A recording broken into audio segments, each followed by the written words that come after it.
কি রান্নাবান্না করছেন তো?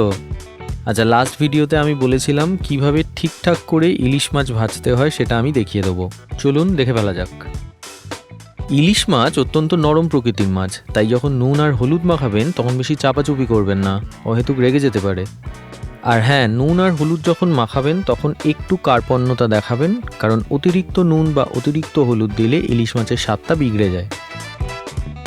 নুন আর হলুদ মাখানো হয়ে গেলে 3টে কাঁচা লঙ্কা আলাদা করে চিড়ে রাখবেন।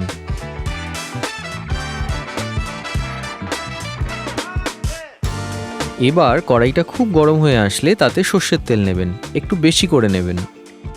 সর্ষের তেলের রঙটা ফিকে পড়লে তাতে 1 চা চামচ নুন মেশাবেন, তারপর ছেড়ে দেবেন মাছগুলো। এখন প্রশ্ন হচ্ছে নুনটা কেন মেশালাম? এটার দুটো কারণ আছে। প্রথমত, তেল আর জল একসাথে মেশে না, তাই যখন আপনার খাবারের ভেতরের জল তেলের সংস্পর্শে আসে তা জলের ফোঁটা তৈরি করে এবং বাষ্পীভূত হয়ে যায় এবং তেলের কণার সঙ্গে বাতাসে ছড়িয়ে পড়ে, ফলে একটা বিস্ফোরণ ঘটে। আর নুন সেই জলটাকে শুষে নিতে সাহায্য করে, তাই নুন দিলে তেলটা এদিক ওদিক ছিটকে যায় না। দ্বিতীয়ত, নুন দিলে সর্ষের তেলের যে তীব্র ঝাঁঝটা সেটা কিছুটা কমে আসে, বলতে পারেন মেলো হয়ে যায়, ফলে খাবারের স্বাদটা অনেক বেটার হয়। মাছগুলো একদম ভাজা হয়ে গেলে তাতে ওই 3টে কাঁচা লঙ্কা মিশিয়ে দেবেন, ফলে আপনার তেলের স্বাদটা অনেক বেটার হয়ে যাবে। হ্যাঁ হ্যাঁ, যেটাকে আমরা ইলিশের তেল বলি। এই তেল দিয়ে গরম ভাত, আহা হা হা,